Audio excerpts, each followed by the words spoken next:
चलो करें प्रारंभ। इनको थोड़ा अनुमति दे देते हैं। आज आप पढ़ोगे एक नया शब्द ईकारांतेषु ग्रामणी, नी, सुश्री, यवक्री, इन शब्दों के विषय में। तो चलिए पहले मंगलाचरण कर लेते हैं। ओम सदाशिव समारंभां शंकराचार्य मध्यमाम् अस्मदाचार्य पर्यन्तां वंदे गुरु परंपराम्। वाक्यकारं वररुचिं भाष्यकारं पतंजलिं पाणिनिं सूत्रकारं च प्रणतोस्मि मुनित्रयम्। सर्वेभ्यो नमो नमः। आज बैखरी जी नहीं है शायद, उनको हम रिकॉर्ड की अनुमति अब कैसे दें जब है ही नहीं। तो चलिए आगे बढ़ती है। हमारी सभी कक्षाएं रिकॉर्ड हो रही हैं फेसबुक पर भी, और हमारे काफी सारे दर्शक और इसको व्याकरण में प्रेम रखने वाले काफी सारे हमारे साथीगण फेसबुक के माध्यम से भी जुड़ते हैं। तो आप सभी को पुनः एक बार नमस्कार। और अब चलते हैं हम ग्रामणी, नी, शुश्री और यवक्री, इन शब्दों को आज हमें पढ़ना है। मित्रों ये रूप अत्यंत सरल है। अब आप व्याकरण का जो मर्म है, जो एक तत्व है, वो आप जान चुके हो कि इसमें प्रकृति और प्रत्यय जानने पड़ते हैं बस, और तो बाकी सब बहुत इजी वे है, कोई दिक्कत नहीं है आपको आने वाली। तो आपने पिछली कक्षा में जो पढ़ा था वो था एर नेकाचो संयोग पूर्वस्य अचिष्णु धातु भ्रुवायवोरियंगमगौ, इन दोनों सूत्रों को पढ़ा था।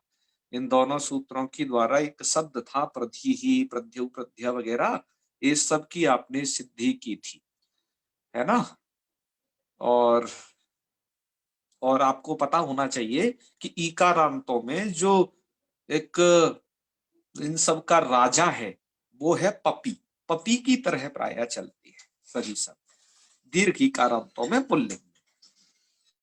तो हर किसी का एक राजा होता है, जैसे राम अदंतों में राम है, सर्वादि में सर्व है, और आदंतों में इकारांतों में आप जान ही रहे हो है ऋषिकारांतों में हरि वगैरह। इसी तरीके से यहाँ पर भी सबका प्रधान जो है पपी है। तो पपी की तरह कुछ रूप चले थे, और प्रधि में आपने यण किया था Ir नेकाचो संयोग पूर्वस्य, इस सूत्र के द्वारा। इतनी सारी चीजें आपने विगत कक्षा में पढ़ी थी, ठीक है ना बालकृष्ण जी? जी सर, गुरु जी प्रणाम। काम सब ठीक है? क्यों जी, सही है, सही जगह हो ना? जी जी सर प्रणाम। हाँ ठीक, हर हर महादेव। हाँ जी जी चलो ठीक है, फिर हम आगे बढ़ते हैं। फिर उसके बाद उसी इरने का जो संयोग पूर्वस्य के नीचे आप लघु सिद्धांत कौमुदी जब देखोगे तो कुछ ये पंक्ति दी है, एवं ग्रामणी। उसके बाद जो जब आपने इसको पढ़ लिया था प्रधि शब्द को और शेषम पपीवत आ गया था, तो एक पंक्ति दी है शेषम ग्रामणी, अर्थात शेषम ग्रामणी नहीं, एवं ग्रामणी। ठीक है, शेषम तो पपीवत था, इधर दी है एक पंक्ति एवं ग्रामणी का। इसी तरीके से ग्रामणी नाम का एक शब्द है, इसके रूप चले। ग्रामणी का मतलब होता है ग्राम मतलब गांव, और नी मतलब उसको ले जाने वाला। तो गांव को ले जाने वाला कौन? गांव का प्रधान, सरपंच, या फिर कहें गांव का मुखिया, मुख्य कोई एक पुरुष, वो ग्रामणी कहलाए। तो ग्रामणी के भी रूप एवं मतलब इसी तरीके से चलती है। कैसे? कि जैसे प्रधि शब्द के रूप चले थे। ठीक है जी। तो प्रधि शब्द में क्या हुआ था कि अचिष्णु धातु भ्रुवायुवोरिंगमगौ, यह सूत्र नहीं लग पाया था, बल्कि उसका एक बाधक सूत्र प्रधि शब्द में लग गया था, इरणेकाचो असंयोग पूर्वस्य। इस सूत्र दे यण हो गया था। ऐसे ही आपको क्या करना है, बड़ी समझदारी के साथ इसके रूप चलाने हैं। ग्रामणी के जितने भी रूप हैं वो सब प्रधि शब्द की तरह चलेंगे। प्रधि शब्द आपने पिछले उसमें पढ़ा है। सु में रूप बनेगा उसका ग्रामणी। देखो मूल में ग्रामणी के विषय में दो बात लिखी है बस। एक तो सु का रूप दिया है ग्रामणी ही, मतलब यहाँ विसर्ग रहेंगे, है ना, यहाँ पर विसर्गों का लोप नहीं होगा दीर्घिकार अंत के बाद। क्यों? क्योंकि ये नीप गीस गीन का ई नहीं है। ग्रामणी में तो जो नी है वो धातु का नी है, दीर्घिकार। ठीक है, हाँ, जो ई कर दिखाई दे रहा है वो। और एक नौतु, एक नी विभक्ति के लिए याद दिलाया है कि नौतु ग्रामण्याम, अर्थात जब आप नी विभक्ति लाओगे तो नी विभक्ति में आप यहाँ पर ग्रामण्याम बना लेना। ठीक है, तो नी विभक्ति का मतलब सप्तमी का जब आप एक वचन लाएंगे। हाँ भैया ध्यान दो बालकृष्ण जी। हाँ, तो नी विभक्ति में आपको क्या रूप बनाना है? ग्रामण्याम। वो कैसे बनेगा आपको एक पता होना चाहिए, पिछले सूत्र पढ़े हो, गेराम नद्याम नीभ्य। उस सूत्र द्वारा नी विभक्ति को आम हो जाता है, अतः ग्रामणी आम और यण कर दीजिएगा तो ग्रामण्याम ये रूप बन जाएगा। तो ये दो बातें सिर्फ ग्रामणी के विषय में लिखी हैं, और बाकी ग्रामणी के आपको रूप कैसे चलाने हैं? प्रधि शब्द की तरह चलाने हैं। तो चलो प्रधि शब्द वाली स्लाइड को आप देख लीजिए, फिर उसके अनुसार फिर आप रूप चलाइएगा। ठीक है, तो आप लोग अब तैयार हो जाएं।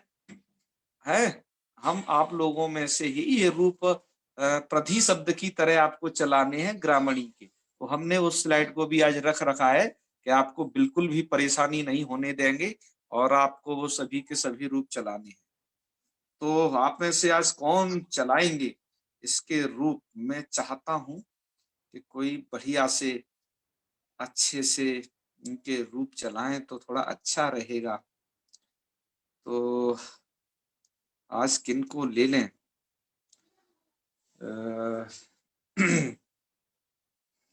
सदाशिव जी कौन है जी? थोड़ा सा आइए स्क्रीन पर।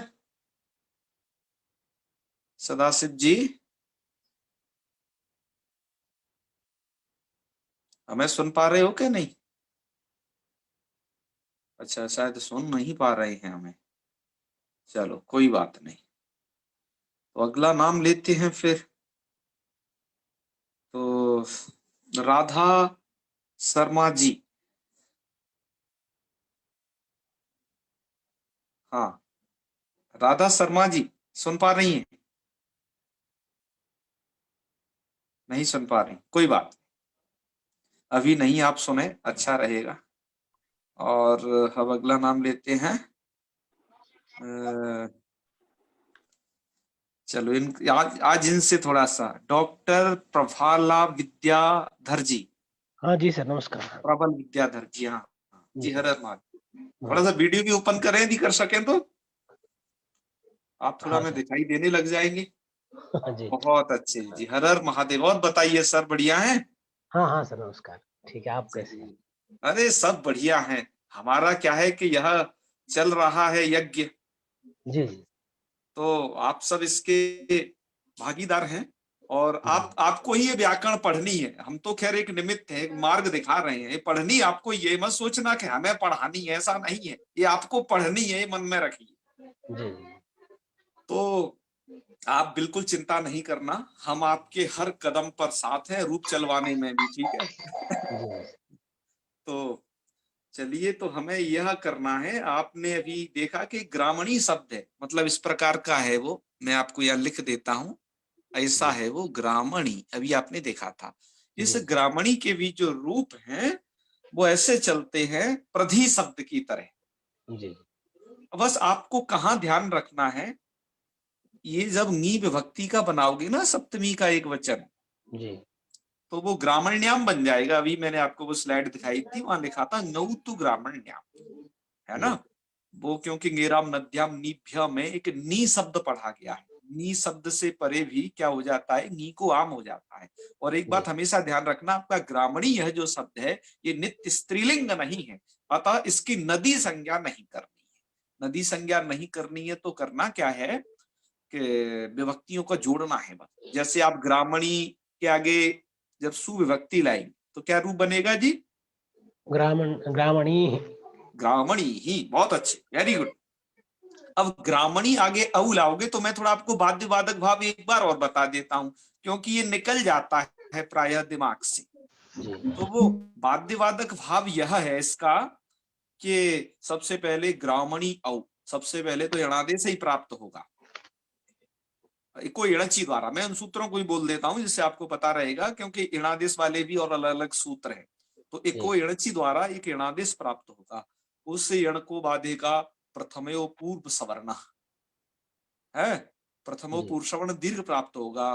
पूर्व सवर्ण दीर्घ को यहाँ पर बाधेगा दीर्घा जसी च बाधेगा, ठीक है। तो जी फिर यणादेश प्राप्त होने लगेगा पुनः प्रसंग विज्ञाना, लेकिन उस यणादेश को फिर बाध देगा चिस्नु धातु भ्रवाय वोरी गोमगौ, ये सूत्र बाध देगा। इस सूत्र के द्वारा इयंग आदेश की प्राप्ति होगी, लेकिन इसको भी बाध देगा ईरने काचो असंयोग पूर्वस्य यह सूत्र, और इस सूत्र के द्वारा क्या हो जाएगा, यहाँ पर यण आदेश पुनः हो जाएगा। लेकिन इसकी जो शर्त है विशेष, जो आपको पिछले बार भी बताई थी, एक बार फिर सुन लीजिए उन्हें, फिर आप रूप सुनाना। ये सूत्र कहता है कि धातु अवयव संयोग पूर्वो न भवति यह ई वर्ण। तो यह ई वर्ण को सबसे पहले दिमाग में रखिए। यह ई वर्ण मतलब ई वर्ण कैसा होना चाहिए, ई वर्ण ऐसा हो कि धातु अवयव संयोग पूर्व में न होना चाहिए। तो देखो आप थोड़ा यहाँ ध्यान ये विवेक के रखिए, ग्राम में दो चीजें, ग्राम है और नी है। मैंने आपको अर्थ करते वक्त भी से अलग अलग बताया था। वो नी मतलब नी धातु का है, वो नी, ठीक है, ना कोड़ा हो जाता है, उन नियमों को आप जानते हैं। तो ई से पूर्व धातु में कोई भी संयोग नहीं है। संयोग का मतलब दो हलवर्ण साथ में नहीं है नी में, ठीक है, नहीं है इस प्रकार के दो हलवर्ण। तो धातु के संयोग पूर्व में नहीं है, ऐसा ई वर्ण विद्यमान है ग्रामणी का ई। तदंतो यो धातु, तदंत जो धातु, तदंत मतलब ई वर्ण, ई वर्णांत जो धातु, तो ई वर्णांत धातु है नी।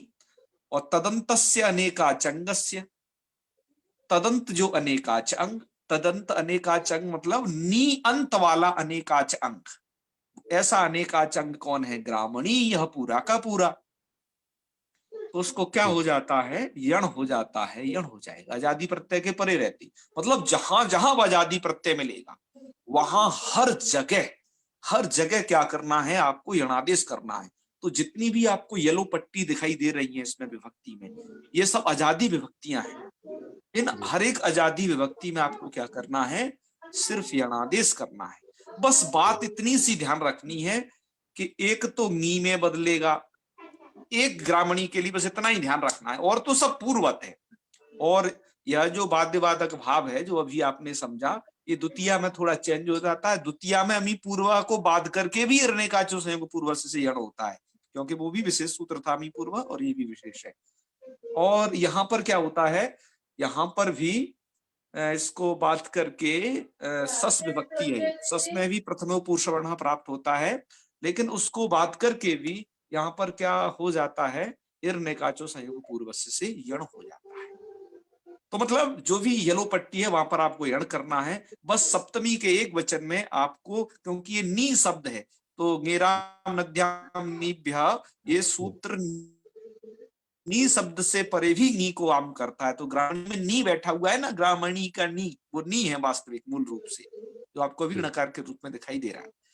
तो बस आपको वहां पर ग्रामण्याम बनाना है, तो अब हो जाइए स्टार्ट। बस दिमाग में ही रखना है, आपको यणादेश करना है हर जगह। तो यहाँ पर क्या बन जाएगा, ग्रामणी का औ विभक्ति में प्रथमा के ग्रामण्याम, हाँ तत्र नहीं, प्रथमा औ औ द्वितीय द्विवचन, हाँ हाँ, ग्रामण्यौ, ग्रामण्यौ जस विभक्तौ बहुवचने, हाँ बहुवचने किम ग्रामण्यः, रूपम, ग्रामण्यः, हाँ ग्रामण्यः, पुनः संबोधने एकवारम् ददतु, आदिमतः, हाँ हाँ, ग्रामणीः, ग्रामण्यौ, ग्रामण्यः, जी हे जी, ग्रामणीः, हे ग्रामण्यौ, हे ग्रामण्यः, बहुत अच्छे, ग्रामण्यं, ग्रामण्यौ, ग्रामण्यः, जी जी जी ग्रामण्या, ग्रामणेभ्यां, ग्रामणेभिः, जी जी ग्रामण्ये, ग्रामणेभ्यां, ग्रामणेभ्यः, जी जी जी, ग्रामणीभ्यः, हाँ हाँ बिल्कुल, ग्रामण्यः, ग्रामणेभ्यां, ग्रामणेभ्यः, हम्म, ग्रामण्यः, ग्रामण्योः, ग्रामणीणाम्, हाँ, क्या होगा यहाँ पर, ग्रामण्या, ग्रामणी है ग्रामण्या, और आम रहेगा, है ना। केवल ग्रामण्याम्, यणादेश करिए, यणादेश करिए बस। ग्रामण्याम्, वेरी गुड वेरी गुड। जी हाँ, ग्रामणीं ग्रामण्योः ग्रामणीषु नहीं, नी नी विभक्ति, एक बार नी विभक्ति पुनः। ग्रामणीं यहाँ पर क्या आएगा, ग्रामणी प्लस ई, नी का ई, और उस ई को क्या हो जाएगा, अभी बताया था, गेराम नद्याम नीभ्य, नी को भी आम हो जाता है।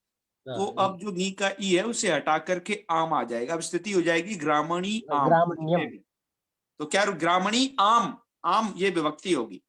ग्रामण्याम यस, नी में भी ग्रामण्याम, ठीक है। ग्रामण्यम जी जी हाँ, आगे ग्रामण्याम ग्रामण्योः ग्रामणीषु ग्रामणीषु, बहुत अच्छे। देखो आपने कितने अच्छे तरीके से रूप चलाए और आनंद आ गया।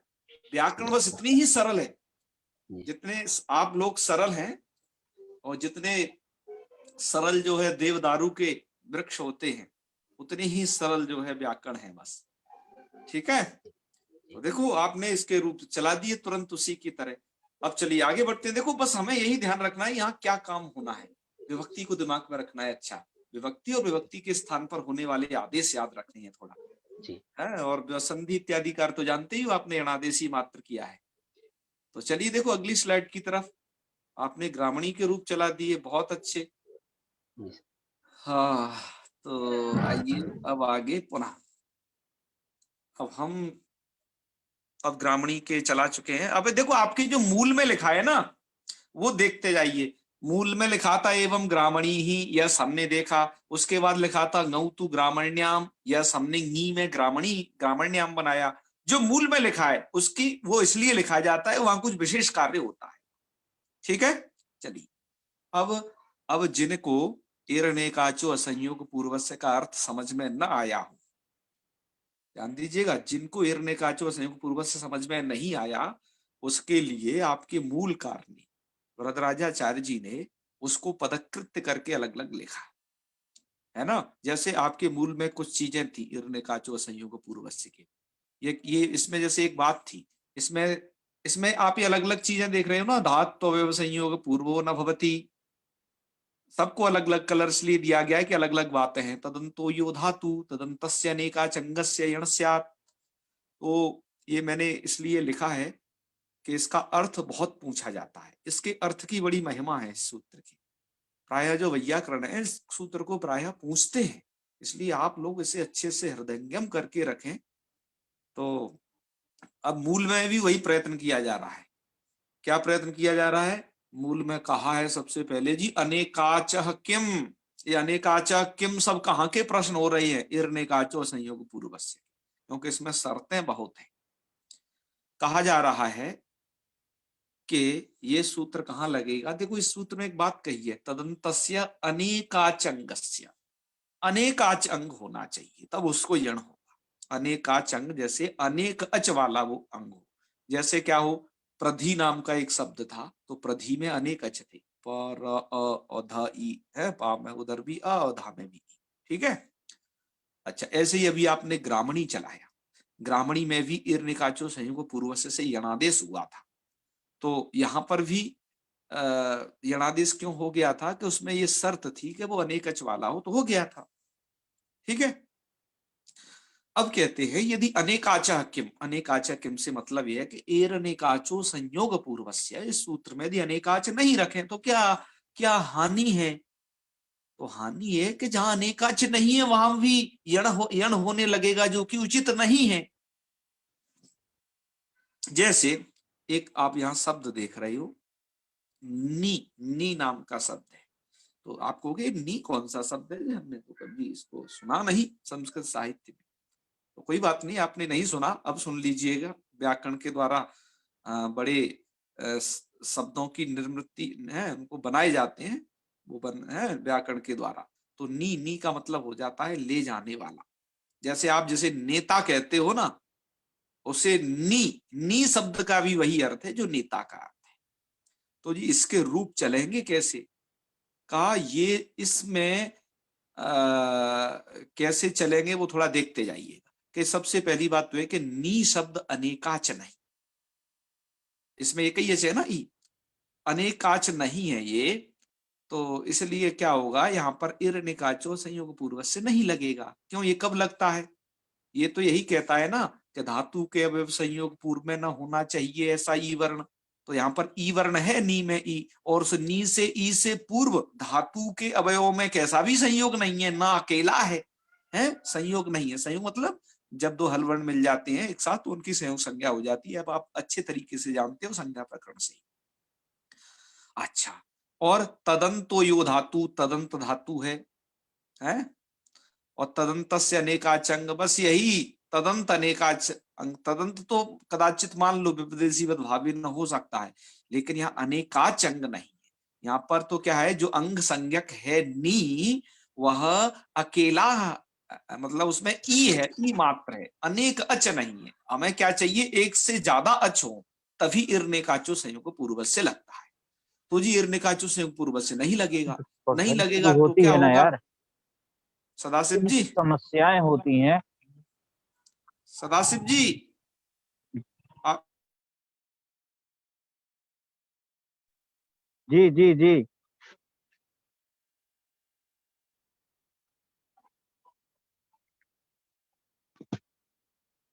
चलो।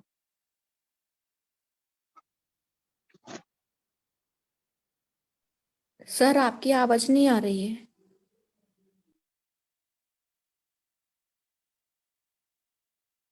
हेलो।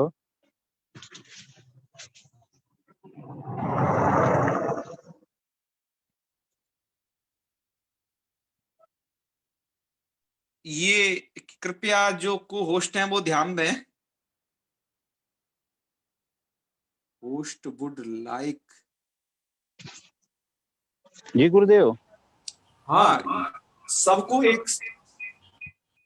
आपको क्या आवाज करना है नहीं आ रही सब, थी, हाँ आवाज नहीं आ रही थी गुरुदेव, अभी आई है आवाज। जी जी। आवाज इसलिए नहीं आ रही थी कि आप में से किसी ने क्या किया कि सबको एक साथ म्यूट कर दिया, जबकि आपको सबको एक साथ म्यूट नहीं करना है, क्योंकि आप सबको करोगे ना तो हमारा ये भी म्यूट हो जाता है। समझ रहे हो ना बालकृष्ण जी, सुमित जी? जी जी गुरुदेव। आपको सबको एक साथ म्यूट नहीं करना है, क्योंकि जी हम जी फिर उसमें म्यूट हो जाएंगे। आपको हम सबको एक साथ करना होता तो हम ही यहां से सबको कर देते ना। जी जी। आपको वहां इसलिए किया जाता है कि आप एक को भी म्यूट कर सकें बड़ी आसानी से, ठीक है ना? जी जी। हाँ हाँ, ये थोड़ा ध्यान रखना। सदाशिव जी अब हमारी आवाज आपको आ रही है ना?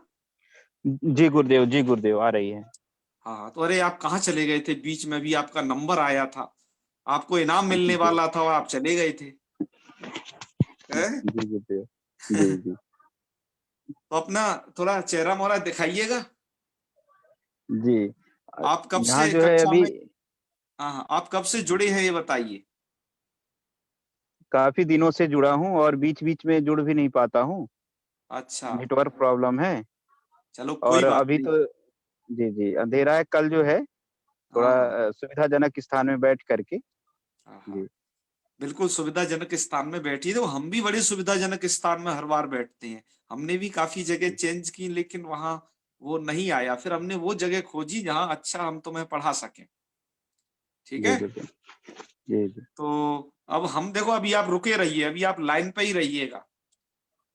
अब जो नी शब्द है वो अनेकाच नहीं है, इसलिए इर्नेकाचो संयुक्त पूर्व से नहीं लगेगा, ध्यान रखना। तो इसका सुविभक्ति में क्या रूप बनेगा बताइए? हाँ जी, सुविभक्ति का रूप बताइए सदाशिव जी, मतलब प्रथमा के एक जी वचन। इसमें जी हाँ जी, हाँ तो जो सु में वो रा के बाद में जो है वो हाँ, विसर्ग विसर्ग हो बन जाएगा। जाएगा। यस यस, तो तो क्या बन जाएगा? जी जी, नी, नी है तो नी ही हो जाए। जी है जी ना, विसर्ग हो जाएंगे। मतलब नी शब्द में, नी शब्द से जब सू लाओगे तो विसर्ग बन जाएंगे।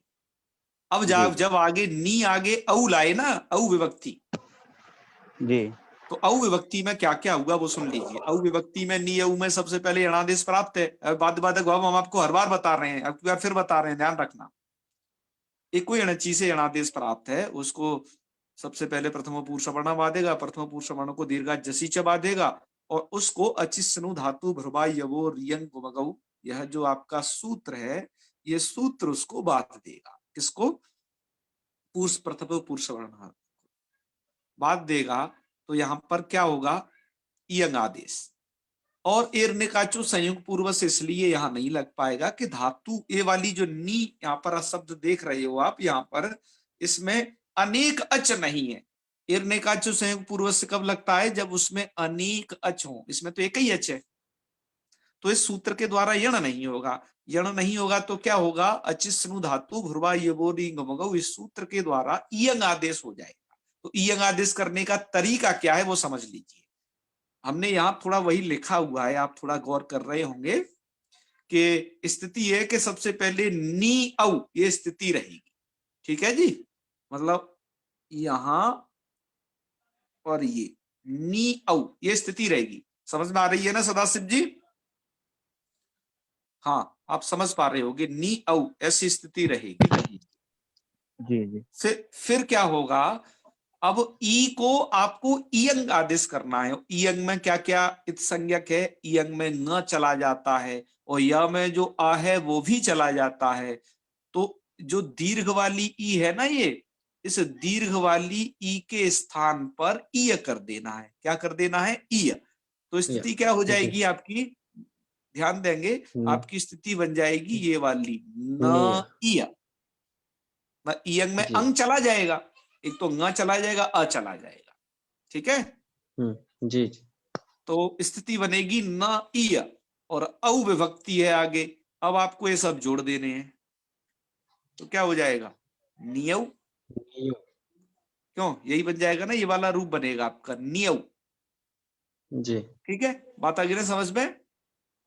जी तो सर। इसका मतलब ये हुआ कि जो नी शब्द है, अब हर जगह आजादी जहां विभक्ति आएगी वहां हर जगह इयंग आदेश ही हो जाएगा।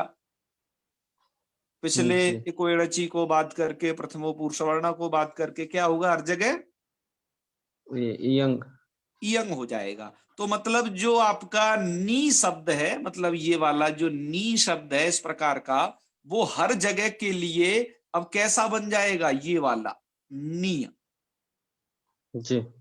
क्या बन जाएगा हर जगह के लिए, ये नी बन जाएगा, नी बन जाएगा ना। जी सर। तो जब हर जगह के लिए नी बन जाएगा तो हर जगह आजादी में अब आपको क्या करना है, इस जो नी में विभक्ति को जोड़ देना है मात्र। तो जैसे नी के आगे जस आएगा, जस का अस बचेगा, जी। तो आप कर दीजिए, जस को अस उसमें मिला दीजिए, सकार को रुत्व विसर्ग कर दीजिए, क्या रूप बन जाएगा, नियह। नियह। तो क्या रूप चल गए, नी नियव निया। यही रूप आपके मूल में दिए गए हैं, थोड़ा गौर करें यहाँ आपकी लघु सिद्धांत कौमुदी, नी नियव निया। अब आगे आगे क्या करना है, आगे देखिए आगे की कहानी। अब मूल में एक पंक्ति लिखी है, अच्छा पहले संबोधन बनाना है। संबोधन में कुछ नहीं है, ऊपर जो बनाए थे वही नीचे, जैसे हे नी, हे नियव, हे निया। समझ में आ गए बाल, वो क्या नाम है, सदाशिव जी, बात आ गई ना समझ में? हाँ चलो जी गुरुदेव जी। हाँ चलो समझ में आई, तो आगे बढ़ते हैं फिर है। तो संबोधन समझ गए, अब द्वितीया में आइए। तो द्वितीया के लिए एक बात लिखी है, द्वितीया विभक्ति के लिए मूल में, उस पर आप थोड़ा इधर ध्यान देंगे। वो लिखी है यहाँ पर मूल में फिर एक बात लिखी द्वितीया विभक्ति के लिए कि अमी ससी च परत्वाद इयंग नियऊ नियह। ये जो नियह मैंने कोष्टक में लिखा है ना, ये कहीं कहीं लघु सिद्धांत कौमुदी के मूल में है नहीं, तो भीमसेन शास्त्री जी ने से जोड़ दिया है, और जरूरी भी है जोड़ना, तो हमने वो वाला कोष्टक में लिख दिया है। कहा अमी शशि च, अम विभक्ति, अम कहाँ आता है, द्वितीया का एक वचन, सस कहाँ आता है, द्वितीया का बहुवचन, ठीक है जी। तो अम सस में भी क्या करना है, परत्वाद इयंग ही कर देना है, अर्थात अमी में आपको अमी पूर्वा नहीं लगाना है, और सस में आपको पूर्व सवर्ण दीर्घ वगैरह कुछ नहीं करने, क्या कर देना है, इयंग ही कर देना है हर जगह, ठीक है। तो आपने इयंग कर दिया, तो इयंग करने से क्या स्थिति बनी, जैसे मैंने आपको बताया कि हर जगह जब आजादी विभक्ति होगी तो वहां इयंग होने से जो नी शब्द है वो नीय बन जाएगा, इस प्रकार का आप देख रहे होगे यहां पर। अब आपको अम विभक्ति में जोड़ दीजिए, तो रूप बन जाएगा नियम, क्या बन जाएगा, नियम। औ में बन जाएगा नियऊ है। और आगे फिर जब सस विभक्ति आएगी वहां पर भी बनेगा नियह। ओके, अब आपने द्वितीय विभक्ति पूरी कर ली। सदाशिव जी समझ पा रहे हो कि नहीं? मैंने धोखे से क्या कर दिया, ये रूप चला दिए, पर चलाने आपको थे ये, है क्या नहीं सदाशिव जी? जी गुरुदेव, जी गुरुदेव, जी जी। हाँ, थोड़ा सा लाइन पर अब तृतीय विभक्ति के रूप बनाए, आगे क्या क्या बनेंगे, प्रक्रिया जान जी रहे होगे आप। जी जी। हाँ बोलिए, तो तृतीया का तृतीया में रूप गुरुदेव बोलिए। जी हाँ टा आएगा, टाभ्याम वेरी गुड। भिस। हाँ हाँ हाँ, तो टिया का टा हो जाएगा वो, और टा विभक्ति का आ हो जाएगा। आ बचेगा। जी, उपदेशे अजनुनासिक इत से। हाँ नहीं नहीं, उससे नहीं, टाकीत संज्ञा चुटू से होती है, वहां पर हाँ आपने हाँ, राम चुटू से। शब्द में पढ़ा होगा। जी जी, बिल्कुल चुटू बिल्कुल। से। तो इत संज्ञा तसलोपा से लोप आ बचेगा। जी जी। फिर क्या करें, फिर क्या होगा? कहाँ चले गए? जी गुरुदेव। अच्छा, तो फिर आगे तो बताइए, फिर होगा क्या? फिर वो ये हो जाएगा और आ उसमें मिल जाएगा, या में मिल जाएगा। हाँ, तो रूप क्या बनेगा? निया, यंग होकर के, है निया ना? निया। जी आगे के गुरुदेव। रूप चलाइए जल्दी जल्दी। अब तो भ्याम विभक्ति और भी। भिस। हाँ हाँ, जी, तो भ्याम और भिस में तो नी और ये भ्याम हो जाएगा, तो नी बस भ्याम। जोड़ देना है, वेरी गुड। जी जी। अब भिस सा को फिर वही विसर्ग हो जाएगा, बिल्कुल, नी भी। नी भी। फिर चतुर्थी आ जाइए, चतुर्थी में क्या जी। होगा? गे गे व्याम भैस, तो गे हो हाँ जाएगा इसमें। हाँ ठीक है, गे को, हाँ गे, फिर उसको क्या करो, अब जुड़ेगा कैसे, जोड़ के बोलिए। जी तो नी के ई को ईयंग हो जाएगा, तो नीये, जी है ना? तो नीये, जी नीभ्याम, नीभ्य। जी। अब पंचमी में क्या आएगा? गस। ngसी आएगा, ngसी का अस हाँ बचेगा। गसी। हाँ हाँ, गसी का। अस जी बचेगा। जी जी। फिर और अस जो है वही निय में अस जुड़ जाएगा, तो और सा विसर्ग में हो जाएगा, तो निय। हाँ हाँ हाँ हाँ, जी। और भ्याम और, तो निभ्याम। यस, बिल्कुल भ्यस तो वही निभ्या हो जाएगा, सा को विसर्ग, निभ्या। ठीक है। षष्ठी, जी। तो ये गस ओस आम, तो गस हो जाएगा इसमें, तो गस। ngस का तो अस बचेगा। जी, अस बचेगा, और निय रहेगा, तो निय में अस जुड़ेगा और सा बस विसर्ग में नियम, हो जाएगा, सस्व जी ऋतु जी, विसर्ग। यस जी, यस, तो निह। जी। हाँ हाँ, और ओस, तो हाँ नियो, तो निय रहेगा, और ओस सा ऋतु विसर्ग, तो नियो मतलब हो। यहाँ, जी जी। आम, और इधर तो वही नी और आम। हाँ, इयंग आदेश, जी जी नियाम। जी, इयंग आदेश। जी जी, नियाम। और सप्तमी के, अब सप्तमी में क्या हो जाता है, तो यहाँ पर मूल में लिख दिया है एक बात को कि ङेराम नियाम। तो ङेराम नियाम का मतलब यह है कि ङेराम नद्याम नीभ्या लग जाएगा, तो नी को हो जाएगा आम। तो यहां पर भी नी और आम, फिर यंग आदेश हो जाएगा एक बार, तो नियाम। तो सप्तमी के एक वचन में भी क्या रूप बन जाएगा सदाशिव जी? नियाम। नियाम। वेरी गुड, फिर आगे। जी। हाँ फिर नियो। जी, तो हाँ, उसमें नियो हो। गस, गी ओस सुप, तो गी हाँ ओस इसमें होगा, तो गी और ओस सा ऋतु विसर्ग हो जाएगा, तो जी गियो जी, बना, नियो बना, नियो। हाँ हाँ, जी जी। और इधर बन जाएगा नीशु, तो जी सुप, सुप में, है ना? जी चलो, जी बहुत बहुत बढ़िया, आपको बहुत बहुत साधुवाद। आपकी विद्या का जी सदैव वर्धन हो, ऐसे ही आप पढ़ते रहें। ठीक है जी। जी गुरु, जी गुरुदेव। हाँ, और आपसे ही तो हमारे मंगलाचरण का प्रारंभ होता है, हमारी कक्षा का, आपके नाम से ही जी जी है। गुरुदेव। जी जी चलिए, तो अब आगे बढ़ते जी हैं, आपको बहुत बहुत धन्यवाद। अच्छा, अब आगे लिखी है एक बात, अब मूल में लिखा है एक पंक्ति कि असंयोग पूर्वस्य किम, आप देख रहे होगे सबसे नीचे वाली पंक्ति, असंयोग पूर्वस्य किम, अर्थात ये सूत्र में क्यों कहा गया ईर्णिकाचो संयोग पूर्वस्य में, कि धात्वयव संयोग पूर्वो न भवति। ये कहा ना धातु के अवयव में संयोग नहीं होना चाहिए, तो संयोग नहीं होना चाहिए तभी यणादेश होगा, ये बात समझिए।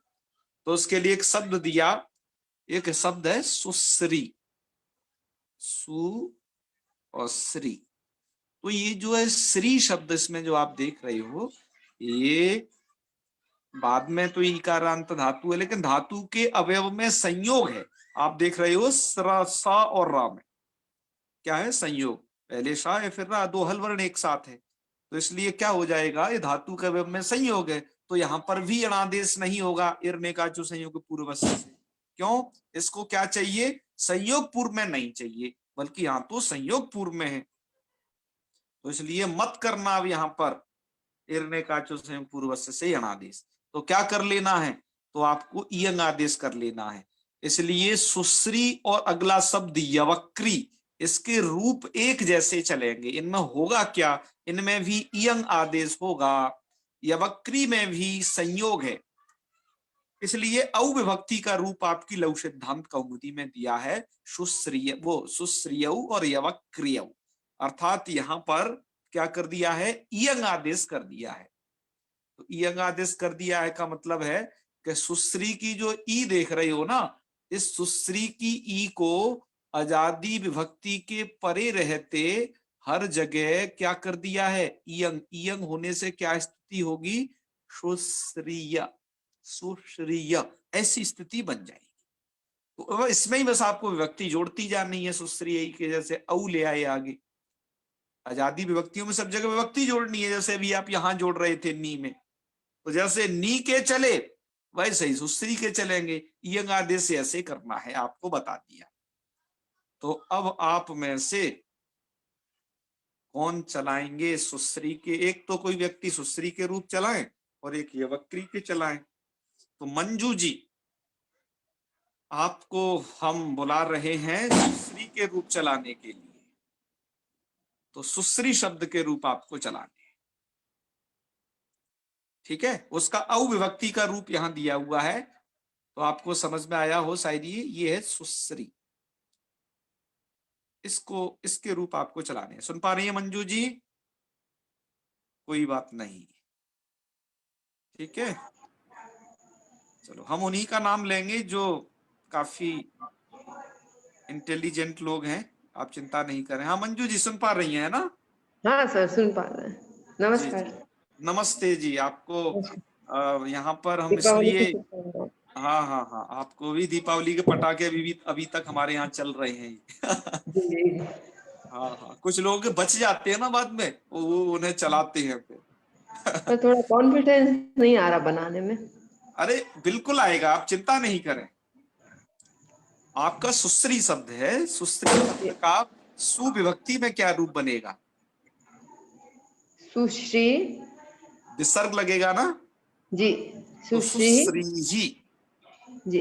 हाँ, नी शब्द की तरह टोटल बनेंगे। आगे जैसे इसका नियु बना, सुश्री का क्या बनेगा, सुश्री यौ, वेरी गुड। इसका निय, हाँ आगे बनाइए, सुश्रिया, वेरी गुड। संबोधन में आइए अब, हे सुश्री, जी हे सुश्रियौ, वेरी गुड, हे सुश्रिया, वेरी गुड, बहुत अच्छे।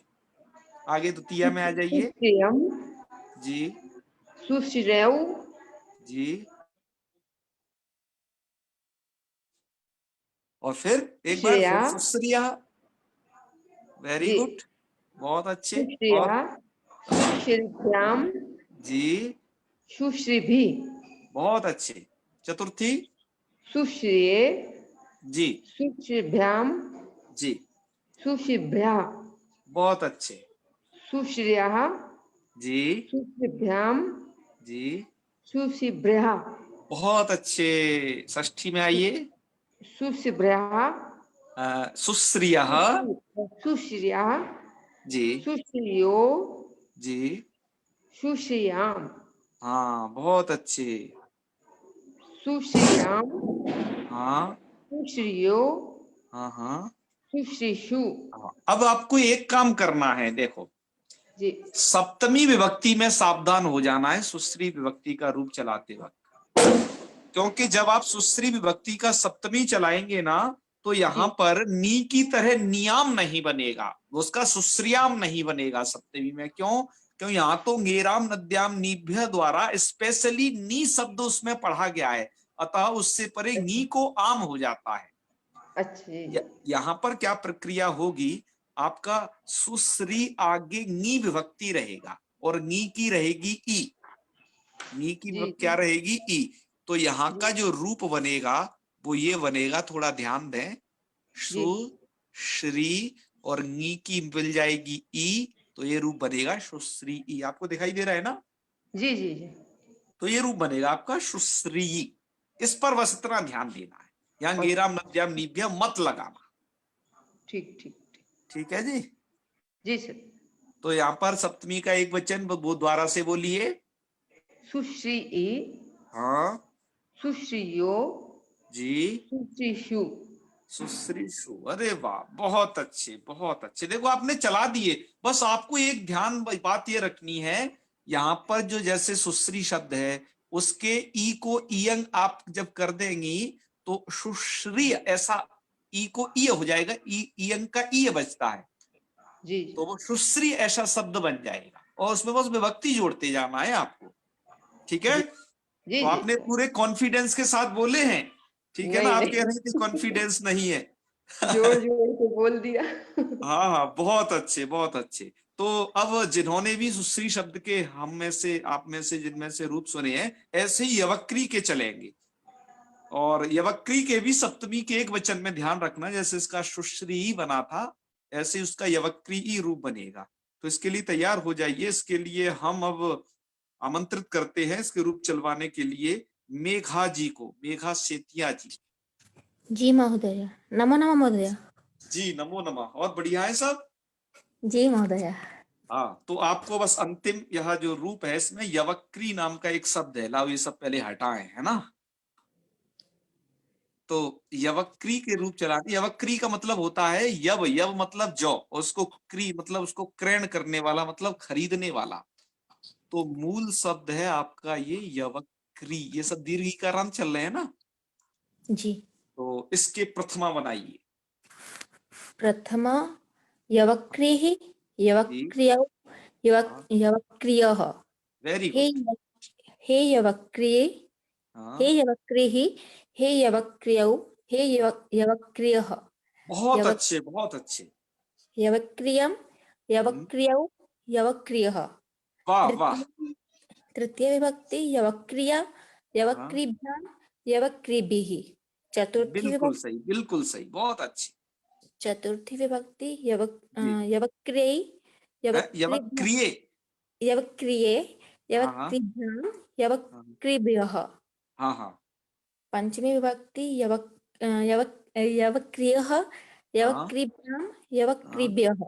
जी जी, षष्ठी विभक्ति यवक्रियः, हाँ यवक्रियोः, हाँ, यवक्रियां। बहुत अच्छे। सप्तमी सप्तमी विभक्ति यवक्रिय, यवक्रिय, हाँ यवक्रियोः, यवक्रिषु। बिल्कुल, सप्तमी विभक्ति यवक्री ई। मतलब अब आप जब आप इस ई को इयंग कर लेते हैं ना, तो यवक्री शब्द को आप फिर ऐसा समझना, ई को इयंग करने के बाद मैं इयंग करके इसको मिला करके लिख रहा हूं, यवक्रिय, यवक्रिय ऐसा बन जाएगा यह हलन। और इसमें आपको आजादी विभक्तियों को सबको जोड़ देना है इस वाली कंडीशन में, और इस वाली कंडीशन में हलादियों को जोड़ देना है, बन गए। बिल्कुल यही प्रक्रिया है ना? और जी मोहन। सप्तमी के एक वचन में नी विभक्ति में आपको पता ही चल गया कि उसमें आंगेराम नद्याम नीभ्या नहीं लगेगा, क्योंकि वहां नी शब्द नहीं है और ना ही ये नदी संज्ञक है, तो वहां पर यवक्रिय रूप बनेगा। तो आपको बहुत बहुत शुभकामनाएं मेघा जी। अब आप क्या बोलते हैं, वैयाकरणी बन चुकी हैं, ठीक है? नहीं तो महोदय, अभी नहीं बने। हाँ, बस अब बन गए, इतनी सारी चीजें आने लगी ना, तो अब सब आ जाएगा।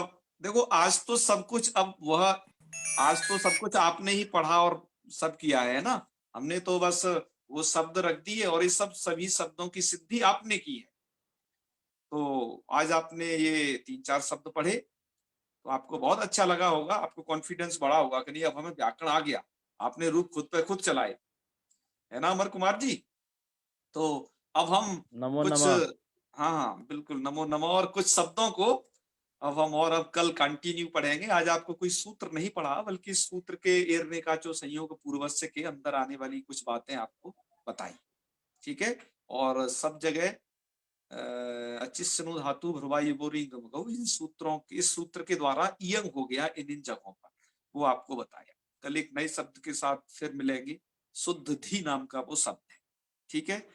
अभी तक के आपको इसमें कोई प्रश्न हो तो वो आप पूछ सकते हैं,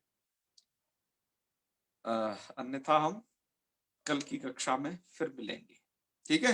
अभी कुछ पूछना तो अभी कुछ लोग अभी दीपावली मना रहे हैं, आप काफी कम संख्या है दीपावली में लगे हुए हैं, 4 दिन के अवकाश के बावजूद भी है, कुछ रोग रह गया होगा काम। तो चलिए खैर कोई बात नहीं, तो कोई आपका प्रश्न नहीं है संभवतः, मुझे लगता है? तो जी। चलिए फिर आज की कक्षा को ही समापन करें शांति मंत्र के साथ। ओम सर्वे भवन्तु सुखिनः, सर्वे सन्तु निरामयाः, सर्वे भद्राणि पश्यन्तु, मा कश्चित् दुःखभाग् भवेत्। ओम शांतिः शांतिः शांतिः। सर्वेभ्यो नमो नमः। नमो शुभ नमः। रात्रि नमस्कारः महोदय। जी प्रणाम गुरुजी। जी, नमो प्रणमामि नमः। हर हर आचार्य। महादेव, हर हर महादेव। जय